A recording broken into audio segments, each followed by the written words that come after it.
Hey guys, good afternoon. This is Colt. Welcome back to another Tesla full self-driving beta video. So it is Sunday afternoon on the 24th, and I put out a video earlier today going over my first drive and impressions on 10.3. I had no intentions of making another video today, but to say the least, if you've been following all things Tesla on Twitter or online, a lot's been happening today, so I thought it was a good time to put out another video. Really quick, I'm actually gonna disengage. I'm gonna go right here, just so we have more exciting traffic as far as iterations. So I'm still on version 10.3. 10.3 got released last night to all the existing beta testers, as well as the folks on the 99 out of 100 score. Everything went well, and then there started to be a lot of reports going out as far as a lot of issues with the build when it came to how the car behaved.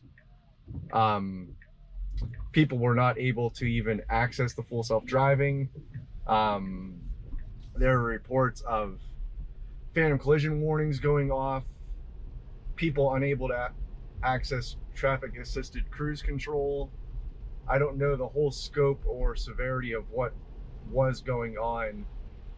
There was initial speculation that it had to do with which FSD setting you chose between standard, or I think it's called average, aggressive, and chill. There was initial speculation that it had to do with the chill setting. It seems like people have moved on from that speculation. The speculation that came up next was people thought it had to do with Sentry mode. So you were able to do a drive just fine, and then if you stopped your car or parked and went somewhere and then came back to your vehicle, you weren't able to re-engage full self-driving, and then that's where all the issues started to happen. There was reports or issues with it messing up your pathing, which is these dotted lines right here. As far as how it looks on screen, it was lagging or delaying. People weren't able to access it, and that's where all the issues came up. So what people said to do if you got kicked out of full self-driving was to park your car, turn off Sentry mode, put it to sleep for about 30 minutes or so. Don't check your phone, or I'm sorry, don't check your car on the app, whatever it is. You're able to get back to your vehicle, and then it was re-enabled. That seems to do the trick, but the safety concerns were there. I'll let it go. I'll let it turn here. That's fine. But again, there were some underlying safety concerns with certain systems acting up. I think there was actually other reports of like severe phantom braking even when you weren't under any form of cruise control. So if that's the case, then that is pretty severe, where it would just stab on the brakes, and truth be honest, you would not be expecting that at all. So I get the concern and why they did their next steps for what they did.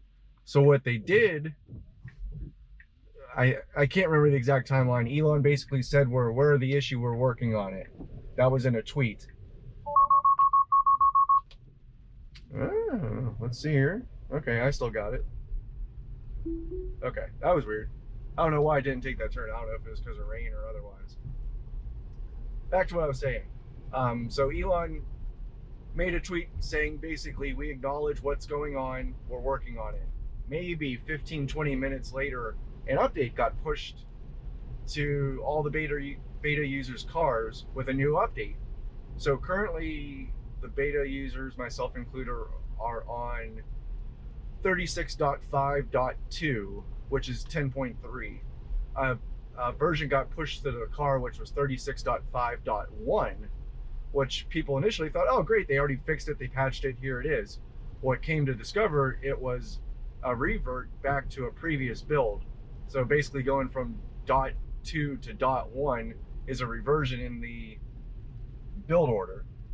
When that happened, shortly thereafter, as people started to download it, Elon came out with another tweet, I can't remember it. I'll probably put it up on screen just so you could read it. Something along the lines of, we're pushing out 10.2 to all users while we develop and correct this issue. He mentioned, again, can't account for all variables in an internal QA network, which is why we have these beta versions. Apologize for the inconvenience. Okay, great. What the reality of it was that build, the 36.5.1, basically kicked you off the autopilot. I'm sorry, not the autopilot, but the full self-driving beta program, because that build is a production build, and that build does not even have the code written into it. So people started to download it. I had it downloaded and finished, but I didn't install it yet, just because I knew, again, it was a reverted build. I was gonna, truth be honest, wait to see what other people's reports were that downloaded it and subsequently installed it. And lo and behold, my fears were true, that the version that they converted them to did not have full self-driving beta on it. So that sucked, and that sucks right now. In the meantime, my car had the build downloaded but not yet installed. When I went back to check my phone or the app, the downloaded build was gone from my car. So they pulled the update since then, and right now there's either two subsets out there: the folks like myself that are still driving version 10.3, or there's people that got basically downgraded or converted to the previous build that does not have full self-driving beta on it. And that's kind of where we're at right now. It's almost 5 o'clock Eastern time. I think this started to transpire, oh geez, it feels like since first thing this morning. I went for my first drive right around 8 o'clock, 9 o'clock this morning Eastern time. Put out my video, processed it, just basically relaxing, enjoying the rest of my Sunday. And then all this stuff started to break out as far as news on Twitter of other people's reports, other people's issues and concerns with the build and the program. And here we are right now. So I feel sorry for the users that are in this situation right now. I feel bad for the folks at Tesla, right? Because you sure as hell know that if you're part of that autopilot team, I guarantee you're being called either forced to work, or if your salary, you're definitely working right now, or you're being asked to come in and work. I don't know if they have rotating schedules, if there's always folks on call. Maybe it's just a small subset of on-call folks that are available for emergencies just like this. But either way, you better believe there's some form of work being done at Tesla right now to address and acknowledge this. And when Elon says we're working on it, you know he's going to put resources to it to get it fixed and addressed. So it's frustrating it's happening. Again, that's why we're on a closed beta right now. That's why it's not a public release. It's unfortunate these things happen, but it should not be unexpected that these things happen at the end of the day. Again, they chose to hold off on releasing 10.3 for 24 hours the other day because they found some, I can't remember what Elon said, digression in how it handled behaviors on left-hand turns or whatever the circumstances were. That's great. He chose to hold that off, or the team basically said, hey, we need to hold off on this, and they did. They promptly got the release out 24 hours later. Here we are Sunday morning, Sunday afternoon with this build, and it's causing issues. So again, it sucks. I don't know, my reaction or expectations of the whole program and how it handles may be different than a lot of folks. I'm more understanding when it comes to things like that, so that's why I do feel bad for the folks, and they'll get it right. So if you guys haven't noticed right now, the car's trying to get over. We got to make a turn up ahead right here. The car should be slowing down if it knows it needs to get over. So it's trying to make up its mind what it wants to do. It could slow down and subsequently get over right now.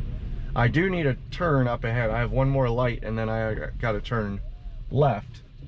So it had its shot. It had its light on. it identified the car on the display as blue, which means it had to basically give the right of way to. A lot of people are really unsure what that, when a car goes blue. My theory is that they have the right of way, or it's their turn first, or something like that. It lit up blue. In my head, I thought it would have, okay, it slowed down a little bit, let the car advance so that then you could safely make the turn in the left-hand lane. It had many opportunities since then, but it turned off the turn signal. So I'm curious to see, because truth be honest, we're running out of time right here, or running out of distance. Okay, changing lane, car lit up. So after this car right here, it should go. There's opportunity. Okay, there's another car. Now it's slowing down altogether, so I'm gonna give it a little bit of pedal. It needs to get over. It needs to get over. Okay, I'm disengaging. I'm making it go over. I don't know what the problem was right there. I don't know if it was a visual thing with it not be able to identify the lane was clear, but it was well clear. It was showing everything properly on the interface, but for whatever reason didn't want to turn. So I don't know if you guys, no, never mind, I got it to go away. All right guys, that's going to be the end of this video. I just want to give everyone a quick update on what was going on. I'm getting some lunch right now at Buffalo Wild Wings, so again, I thought I'd just use this opportunity to catch everyone up with what was going on, all things full self-driving. I don't anticipate to put out another video unless something else terrible happens. I mean, I don't know what that could even be or look like, but either way, best source of any information is going to be on Twitter. Shameless plug, follow me on Twitter at cstyles45. Name should be in the lower left corner. Otherwise, if you guys have any other questions, comments, concerns with full self-driving or my channel or ways to improve, please let me know. Be more happy to help. So till we meet again, guys, enjoy the rest of your Sunday, and I will talk to you soon. Take care, guys. Thanks.